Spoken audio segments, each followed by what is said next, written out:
Adama Bagayoko est une jeune dame qui est née en France et qui a grandi en France. Elle est mère de famille de 6 enfants et donc elle est entrepreneur également.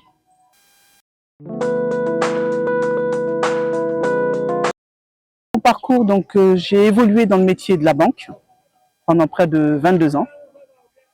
Et donc je suis de formation, j'ai suivi une formation de comptabilité, de marketing, de vente. J'ai été chef de projet également. J'ai fait une formation en informatique et dans la cybersécurité également.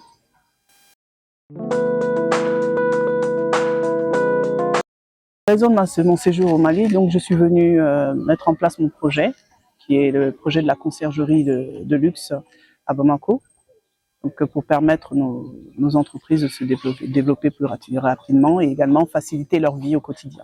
Donc voilà.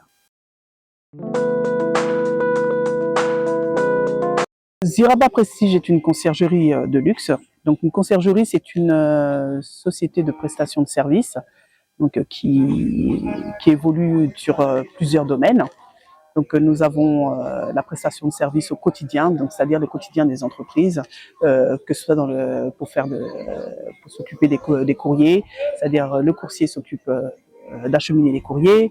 Nous avons peut-être besoin d'une femme de ménage, donc l'entreprise peut faire appel à la conciergerie.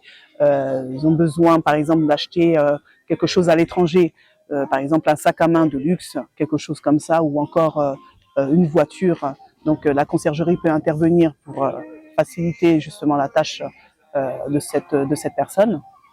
Voilà.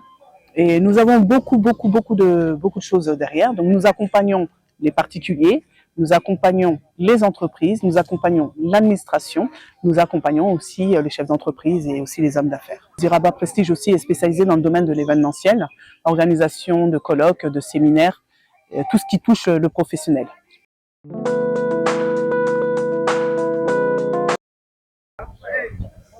Par rapport à l'impact de la diaspora, moi, ce que je pense, l'évaluation elle est vite faite. La diaspora n'est pas assise sur le terrain, donc sa présence est très timide au Mali, parce que malheureusement, il faut être direct, nous sommes en manque d'accompagnement, en manque de financement. Parce qu'il y a beaucoup de personnes de la diaspora, c'est-à-dire d'un peu partout, que ce soit de France, que ce soit des États-Unis, de la Chine, etc., un peu partout, cherchent à venir avec des projets vraiment, des projets fiables et réalisables, mais malheureusement, ils n'ont pas les financements, ils n'ont pas les bonnes personnes qui puissent les accompagner. Et ce que nous souhaitons aujourd'hui, c'est que nos dirigeants puissent se pencher là-dessus. Aujourd'hui, donc, nous avons des exemples typiques de réussite de la diaspora qui ont pour but d'apporter des projets au Mali. Nous avons le cas de Mamadou Cissé, comme je vous avais précisé. Nous avons le cas de Adama Wadiou, qui est en Suisse. Nous avons M. Dawala, voilà, qui est dans le domaine de l'événementiel et du football également. Nous avons M. Moussa Bagayoko, qui est dans le domaine du consulting aussi. Et nous en avons beaucoup d'autres. Donc la liste est tellement longue que je pourrais pas citer tout le monde. Donc voilà. Et donc aujourd'hui, nous, la diaspora, nous souhaitons une chose, c'est que nos autorités puissent se pencher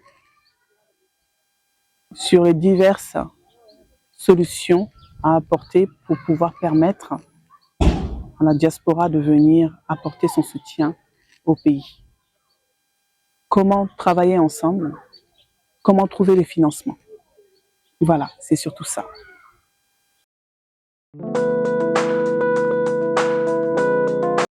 Je lance un appel à la diaspora pour qu'ils puissent venir apporter son soutien à l'évolution du Mali. Chacun doit apporter sa pierre à l'édifice de la construction de ce pays. Et aujourd'hui, donc, nous ne devons pas rester les bras croisés, parce que là, le Mali est arrivé à un stade où il a vraiment besoin de tous ses enfants, de l'intérieur comme de l'extérieur. Et je lance un appel solennel à tous les Maliens de la diaspora, du nord au sud, de l'est à l'ouest de ce monde. Il faut vraiment qu'on se penche sur le cas du Mali. Le Mali a besoin de tous ses enfants.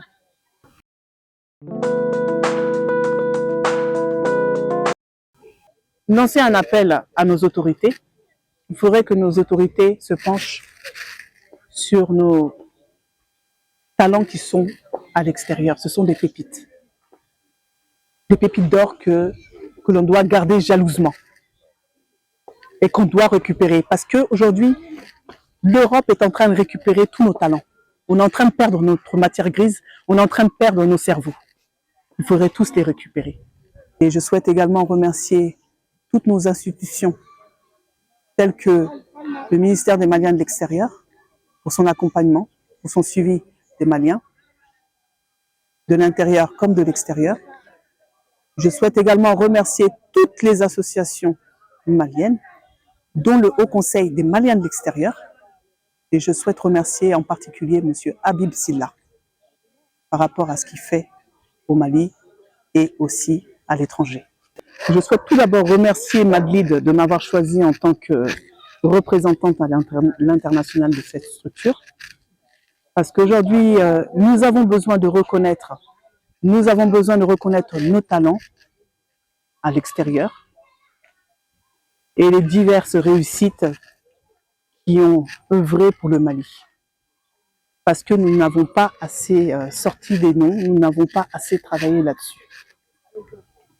Et Madlid aujourd'hui, son travail, son rôle principal aujourd'hui, c'est de découvrir ses talents et de les mettre en lumière. Donc moi, en tant que représentante à l'international, donc je suis très fière quand même de découvrir des talents qui sont vraiment cachés, qui restent dans l'ombre, et de leur remettre un trophée. La prochaine édition sera organisée à Rome en Italie, en janvier 2025. Et nous avons décidé de nominer à peu près une trentaine de candidats pour leur remettre un trophée et un certificat de reconnaissance également. Je souhaite remercier Reflet Média pour son émission Fenêtre sur la diaspora. Vraiment, je suis très contente et très heureuse d'avoir participé à cette émission. Et je les encourage à continuer. Et c'est un très beau projet. Et merci encore pour tout.